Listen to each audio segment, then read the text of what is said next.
Olá! Hoje a gente mergulha em alguns trechos bem marcantes de uma obra que, olha, não deixa ninguém indiferente. Trópico de Câncer, do Harry Miller. Oi, é uma obra impactante mesmo, né? Com certeza. E só para situar um pouco, é uma narrativa que mistura fatos da vida dele com ficção, né? Mostrando a vida dele como um americano expatriado, duro, sem grana, lá em Paris. Provavelmente nos anos 30. Isso, um retrato bem cru dessa experiência. E o que choca logo de cara é a declaração inicial dele. Ele diz que está sem dinheiro, sem recursos, sem esperança nenhuma, mas que é o homem mais feliz do mundo. É uma contradição enorme, né? Totalmente. Como assim, né? Sem nada e feliz, e intriga logo de início. Exato. Então, a nossa ideia aqui é tentar desvendar um pouco essa representação tão visceral, às vezes até chocante, da vida, da arte, da condição humana que ele joga na nossa cara. Explorar essa subjetividade dele, que é muito intensa, e entender por que o texto ainda provoca tanto. Isso. E aquela frase de abertura já dá o tom, né? É agora o outono do meu segundo ano em Paris. Não tenho dinheiro, nem recursos, nem esperanças. Sou o homem mais feliz do mundo. É quase um convite ao estranhamento. Um ponto de partida bem forte. Bom, vamos lá então. Um dos primeiros pontos que saltam aos olhos é como ele se vê como artista e como ele vê a literatura. Ah, sim. Ele não só diz eu sou artista, como ele meio que despreza a ideia de fazer literatura no sentido tradicional. Ele fala, não penso mais nisso em ser artista, eu sou. Tudo que era literatura caiu de mim. Não há mais livros a serem escritos graças a Deus. E ele vai além. Sobre o próprio livro que está escrevendo? Sim. Ele diz, isso não é um livro. Isto é difamação, calúnia. E continua, isto não é um livro no sentido comum da palavra.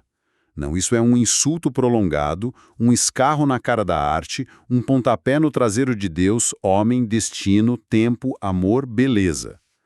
Quer dizer, a quebra já começa aí. É uma postura de confronto total, né? Uma recusa das convenções, tanto de forma quanto de conteúdo, eu acho. Parece que sim. E o interessante é que não parece ser só pose, sabe?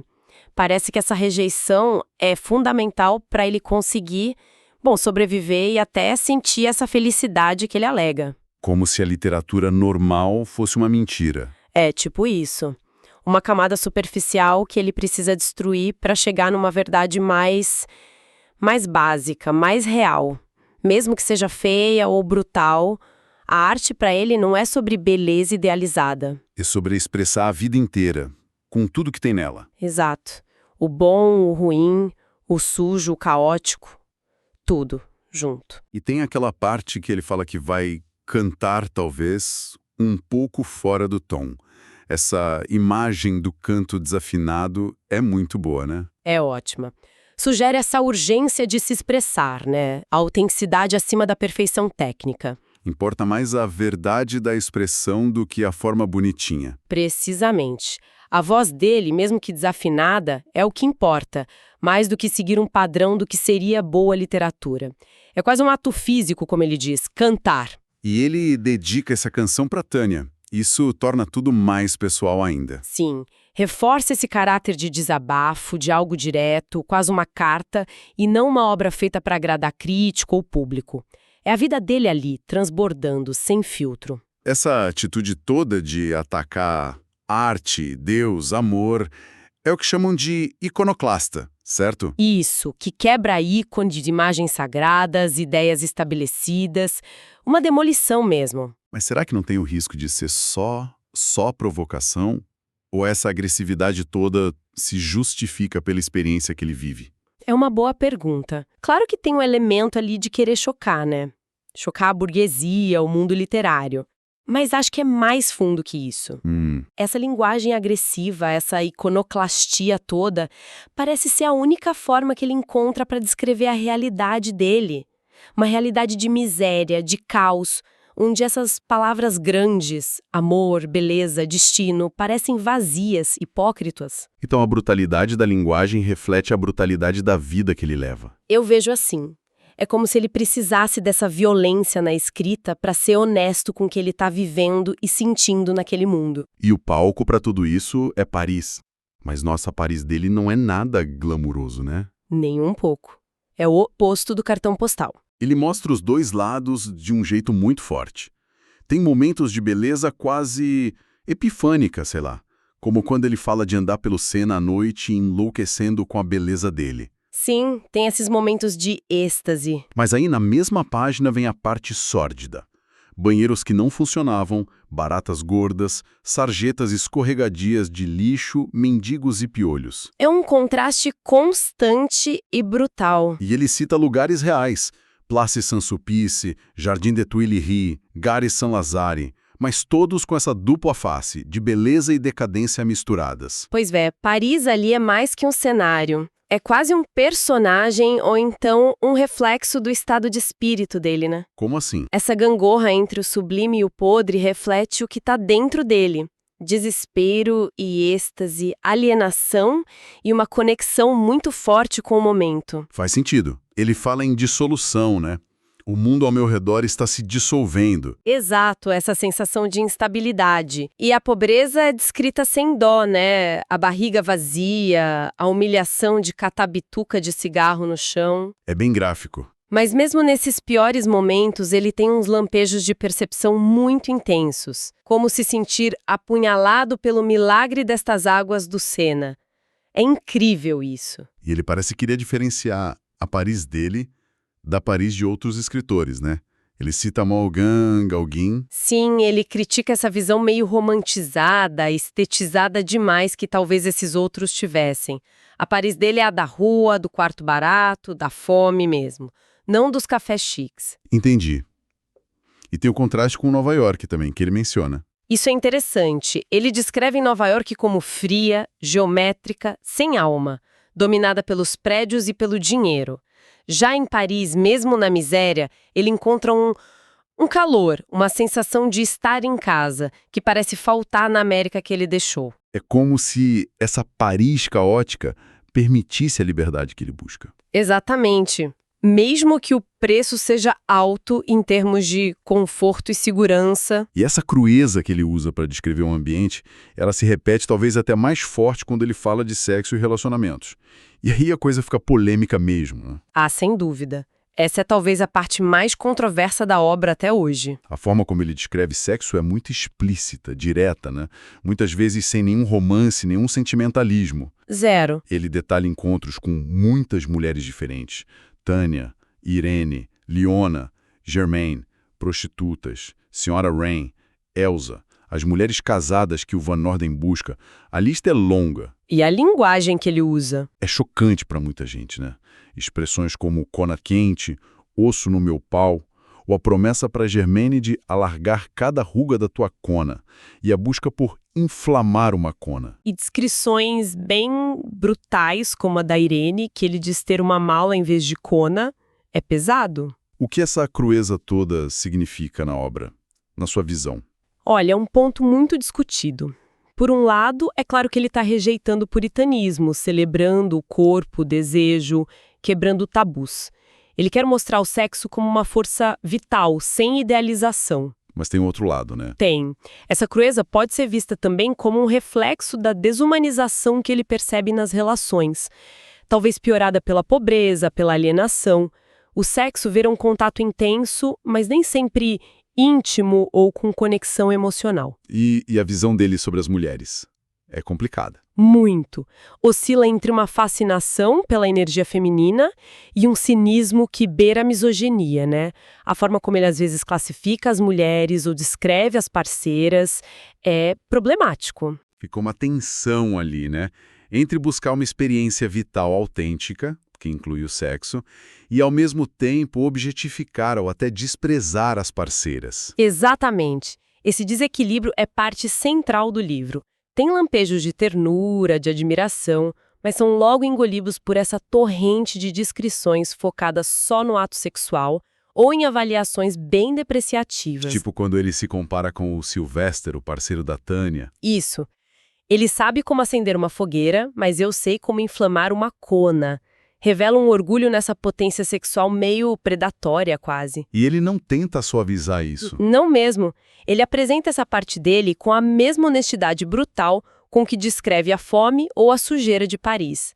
Alguns veem isso como retrato honesto da cabeça masculina da época ou de uma masculinidade em crise, outros apontam como misoginia pura. Mas é inegável que ele força quem lê a encarar essa dimensão meio desconfortável do sexo e das relações de poder. Com certeza, ele não deixa passar batido. E essa Paris crua, essas relações intensas, tudo isso é povoado por uma galeria de personagens muito peculiar, né? Não dá pra não falar deles. Verdade, os personagens são muito marcantes. Tipo o Van Norden. Quem é essa figura nesse cenário todo? O Van Norden é super emblemático. É outro americano expatriado, talvez um escritor frustrado que trabalha num jornal e odeia o emprego. Ele é retratado como? Cínico, neurótico e obcecado por sexo de um jeito quase doentio, sabe?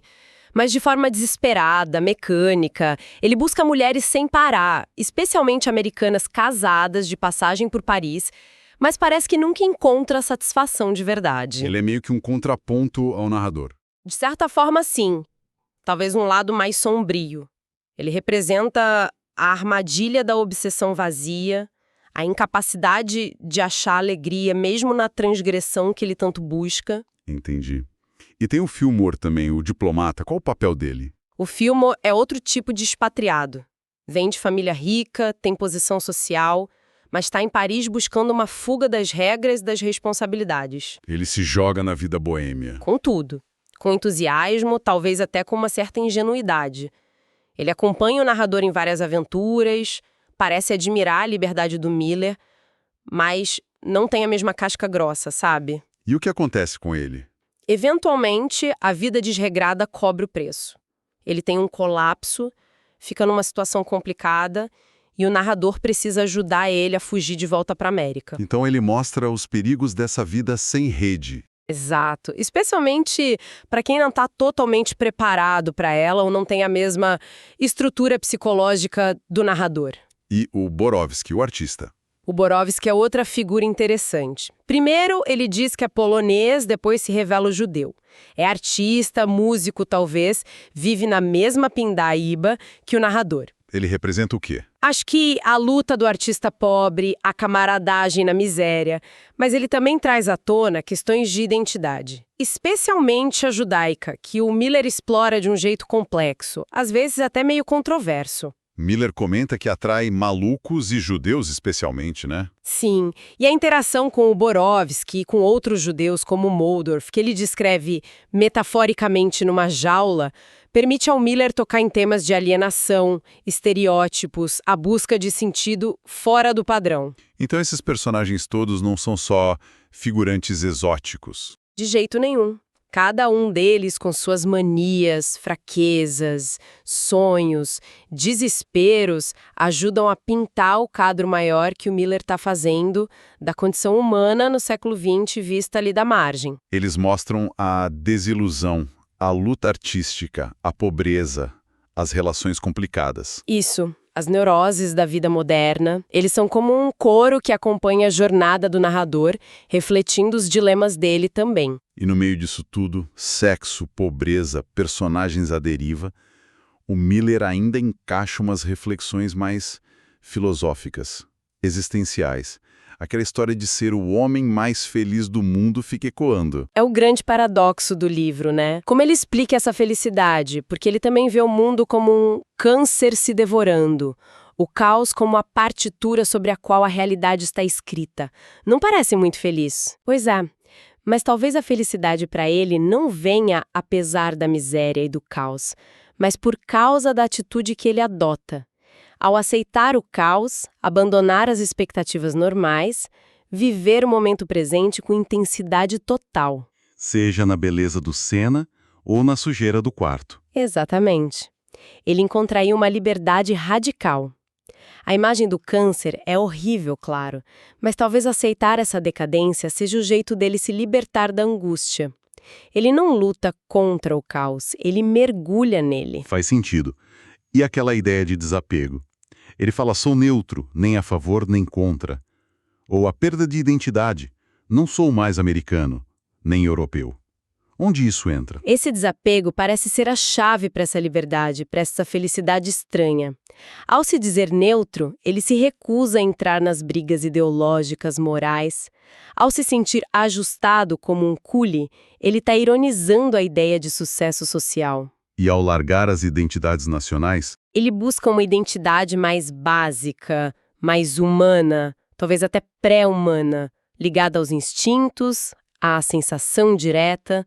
É como se ele quisesse tirar todas as camadas que a sociedade impõe, nacionalidade, classe, moral, até a literatura, para chegar num núcleo mais essencial. Viver no fluxo sem se prender ao passado ou se preocupar com o futuro. Isso.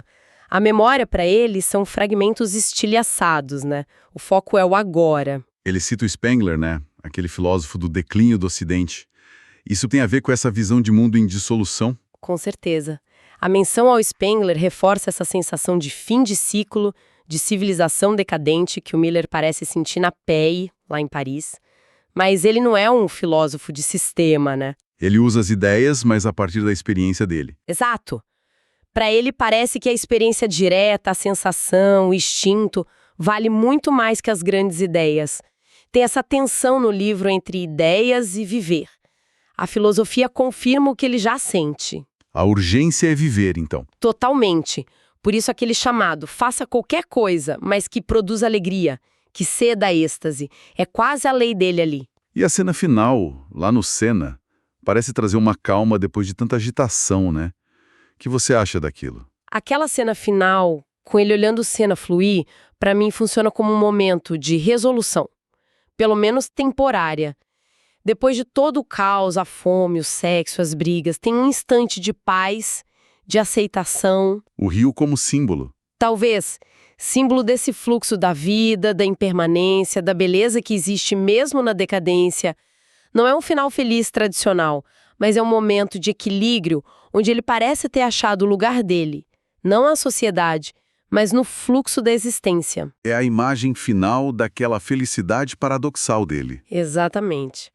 Achar paz não superando o caos, mas se harmonizando com ele. Uau! Foi uma viagem intensa por esses trechos.